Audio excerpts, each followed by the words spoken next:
Philippe François, le blue jean a une histoire, le jean que je porte, le vôtre, le jean de Nîmes, et c'est une histoire protestante. Pouvez-vous nous la faire découvrir un petit peu?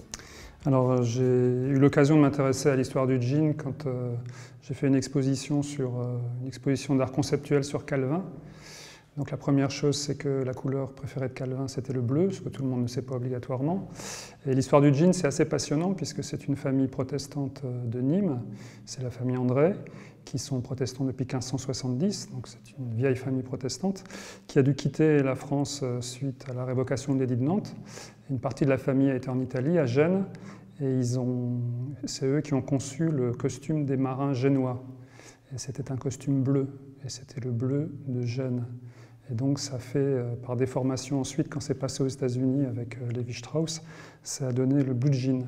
Et la toile de Nîmes, D-E-N-I-M, en fait c'est la toile de Nîmes, puisque la famille est originaire de Nîmes. Et comment ce vêtement est passé d'un statut de vêtement de travailleur à ce statut de mode et maintenant d'art conceptuel? Si vous pouvez nous dire aussi quelques mots sur ce tableau étonnant, Blue Jean de Nîmes. Oui, donc j'ai travaillé sur cette question pour essayer d'en faire un tableau. Et donc j'ai demandé à mon père, qui est peintre de la génération des peintres hyperréalistes, de représenter un jean de façon hyperréaliste. Et je me suis amusé à nommer un peu différemment les étiquettes qui sont sur le jean. Donc on rappelle bleu de Gênes, voilà, ça c'est clair parce que ça vient de là. La famille André, qui est de Nîmes, qui est calviniste depuis 1570, toutes ces indications figurent sur cette peinture de jean. Et puis je me suis amusé, parce que j'aime beaucoup la poésie, je me suis amusé à faire un texte poétique le plus court possible sur le sujet. Donc c'est un jean de marque Calvin Klein. La marque de jean Calvin Klein s'appelle Jean Calvin Klein. Et j'ai simplement rajouté, ce qui est assez logique, le blue devant, pour que ça fasse Blue Jean Calvin Klein. Et quand on a cette phrase de 4 mots, on a à la fois Jean Calvin au milieu, et aux extrêmes, on a le bleu Klein, qui est une peinture assez célèbre en art contemporain.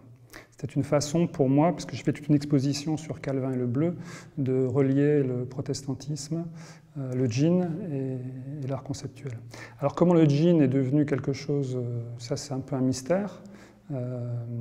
C'est bien sûr, c'est passé par les États-Unis, c'est une évidence, et c'est passé du statut effectivement d'un habit de travail à autre chose, et c'est sans doute lié à ce qui s'est passé dans les années 50, 60 et 70, avec l'arrivée d'acteurs comme James Dean, par exemple, qui le portaient tout à fait à son avantage, et puis ensuite le rock, etc., etc. Et maintenant, également toute une génération de pasteurs aussi, alors en blue jean. Alors les pasteurs, oui, ça a beaucoup changé l'ambiance pastorale en termes de vêtements.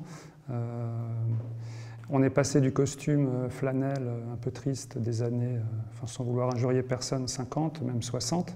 Je me souviens quand j'ai commencé le pastorat, quasiment en jean tout le temps, les collègues plus anciens m'ont vu d'un œil un peu attristé, parce que je ne porte ni la cravate ni le costume. Et oui, il y a un basculement dans les années, disons, fin 70, 80. Et évidemment, le fait de s'habiller autrement, ça indique aussi qu'il y a une autre ambiance théologique, peut-être plus décontractée. Et maintenant, avec l'arrivée des pasteurs femmes, on passe encore à un autre stade, d'où les robes pastorales spécifiques pour femmes.